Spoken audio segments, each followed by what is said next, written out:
बस भाई देखो कैपेसिटर कंडेंसर का मतलब क्या होता है? कैपेसिटर कंडेंसर बेसिकली है क्या? टॉपिक है क्या भाई ये? नहीं मजाक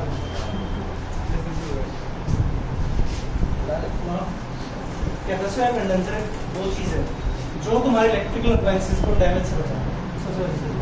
देखो विदाउट कैपेसिटर बल्ब का काम करेगा नो डाउट, विदाउट कैपेसिटर तुम्हारी मोटर काम करेगी कोई दिक्कत नहीं, लेकिन विदाउट कैपेसिटर विद कैपेसिटर दो चीज़ें, विदाउट कैपेसिटर वाली चीज़ जल्दी खराब होगी और विद कैपेसिटर वाली लॉन्ग रहेगी।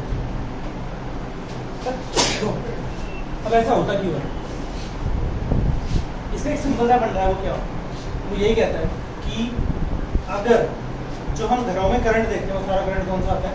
एसी, यानी एक ऐसा करंट है जो अपने आप को स्विच करता है पॉजिटिव से नेगेटिव। तो जहां स्विच करेगा उस टाइम पे करंट की वैल्यू कितनी हो जाती है? जीरो, चाहे बहुत इंस्टेंट के लिए लेकिन जीरो होती है ना। तो उस टाइम पे अप्लायंसेस के ऊपर एक झटका लगेगा, वो खराब हो सकता है।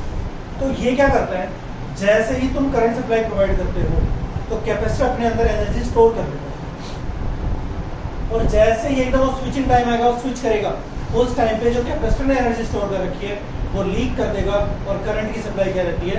कांस्टेंट। इसीलिए तुम्हारे अप्लायंसेस के ऊपर कोई एक्स्ट्रा लोड नहीं पड़ता, जिसकी वजह से कभी वो खराब नहीं होती। ठीक है, तो कैपेसिटर बेसिकली है क्या? एक ऐसा डिवाइस जो क्या करता है? एनर्जी स्टोर करता है।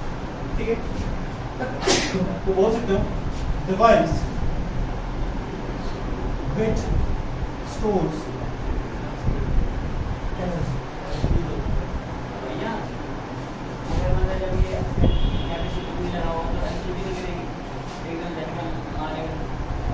अबे झटिया टाइम कितना होता है? मुझे खुद फील नहीं होगी वो चीज, वो स्विचिंग टाइम इतना फील नहीं होती, इसलिए वो ठीक है। तो कैपेसिटर एक ऐसा डिवाइस है जो क्या करता है? जो एनर्जी स्टोर करता है। अब बात आती है किस प्रिंसिपल पे काम करता है, इसका प्रिंसिपल ऑफ वर्किंग है क्या? देखो एक्चुअली तुमने आज तक क्या पढ़ा है कि जो चार्ज है उसका डायरेक्ट रिलेशन है किससे? पोटेंशियल से, कि Q is proportional to V। जैसे I is proportional to V पढ़ा था, ऐसे हम लिख सकते हैं Q is proportional to V। अगर यहाँ से प्रोपोर्शनलिटी डालोगे तो एक कांस्टेंट आएगा C, जिसको हम बोलते हैं कैपेसिटेंस। तो यहाँ से C इक्वल्स टू कितना आएगा बेटा? Q upon V। एक्चुअल में इसका प्रिंसिपल क्या है वो ध्यान से समझना, कि जैसे जैसे पोटेंशियल घटेगा, जैसे जैसे V की वैल्यू घटेगी, वैसे वैसे कैपेसिटेंस बढ़ेगी। ये सबसे इंपॉर्टेंट चीज है किसी भी कैपेसिटर के लिए। यानी कैपेसिटर हमेशा दो प्लेट से बनता है, जिसके अंदर एक प्लेट पॉजिटिव होगी, दूसरी प्लेट नेगेटिव। लेकिन नेगेटिव वाली प्लेट की एक साइड हमेशा हम क्या करेंगे?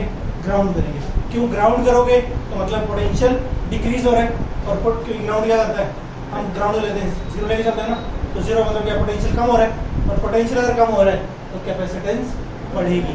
तो अगर तुम्हें किसी भी कैपेसिटर की कैपेसिटेंस बढ़ानी है तो सिंपल सा मतलब क्या कहता है कि उसकी वोल्टेज घटा के रखना हमेशा, यानी इसका जो पोटेंशियल डिफरेंस है अगर वो डिक्रीज है तो उसकी कैपेसिटेंस इंक्रीज होगी। और यही तुम्हारी क्या है? यही तुम्हारा क्या बेटा? Principle of capacitor.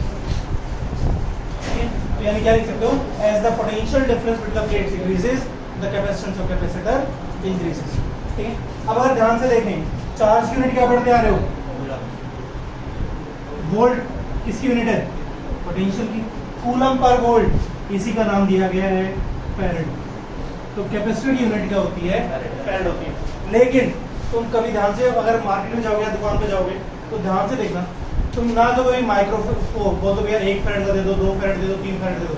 हम क्या बोलते हैं? भैया पंखे का कैपेसिटर दे दो। उस पंखे के कैपेसिटर में कभी देखना करो, ऑब्जर्व करना चीज 50 micro farad, 50 pico farad, 40 nano farad, हमेशा ऐसी वैल्यूज मिलेंगी जो माइक्रो, मिली, नैनो, पिको ऐसी मिलेंगी, कभी भी 1 फैरेड 2 फैरेड कैपेसिटर नहीं मिलेगी। तो सबसे पहला क्वेश्चन यही आता है कि 1 फैरेड जो है ये कैपेसिटर पॉसिबल क्यों नहीं है, या 1 फैरेड की यूनिट हम यूज क्यों नहीं करते?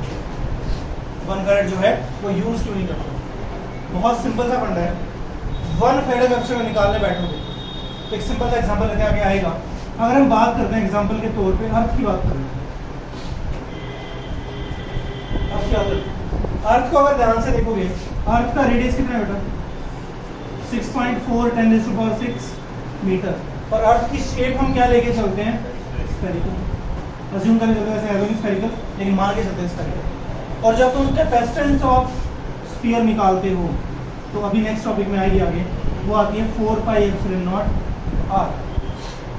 ठीक है, तो अगर यहाँ से r की वैल्यू पुट कर दूं तो कितनी आएगी बेटा? ये हो जाएगा 1/9 × 10⁹ क्यों? 1/4πε0 होगा 9 × 10⁹, तो 4πε0 क्या होगा? 1/9 × 10⁹। रेडियस की वैल्यू कितनी है? 6.4 10⁶। एक जीरो हटा देता हूँ, यहाँ लगा देता हूँ। नीचे कितनी होगी? 10। ऊपर आगे कितनी हो जाएगी? -4। तो 64/9 10⁻⁻⁴।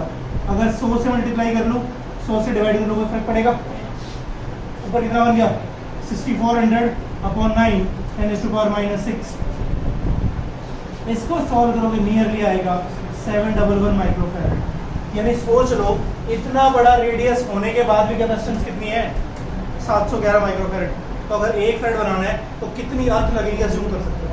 तो इसलिए हम बोलते हैं कि प्रैक्टिकली 1 फैराड बनाना मुश्किल है, इसीलिए हम डेली लाइफ में कभी 1 फैराड यूज नहीं करते। हाँ, इनको मॉडिफाई करके 1 फैराड बना सकते हो, वो बात की बात है। लेकिन अगर हम सिंपली 1 फैराड बनाना चाहें तो वो नहीं बन सकता। क्यों? क्योंकि 1 फैराड जो यूनिट है वो बहुत बड़ी यूनिट है, जिसको हम प्रैक्टिकली नहीं बना सकते। ठीक है, क्लियर? अब अगर मान लो यहाँ से डायमेंशन निकालना चाहो, कैपेसिटेंस की डायमेंशन निकालना चाहो, तो कूलम A × T चार्ज की डायमेंशन, पोटेंशियल क्या पड़ा है? बाउंडन पर यूनिट चार्ज। तो क्या पड़ेगा था बेटा? m a-1 L2 और T-3। नाम है मुझे याद। Potential dimension formula work upon निकालो ना, वर्क अपॉन चार्ज। वर्क होता है mL2 T-2, चार्ज होता है A × T, तो ये m a-1 L2 T-3। अब देखो, अगर यहाँ से लिखोगे तो m-1 ऊपर आके a2 हो जाएगा, L-2 और t की पावर 4। ये तुम्हारे किसके डायमेंशन आ गए बेटा? कैपेसिटेंस के डायमेंशन। क्लियर है?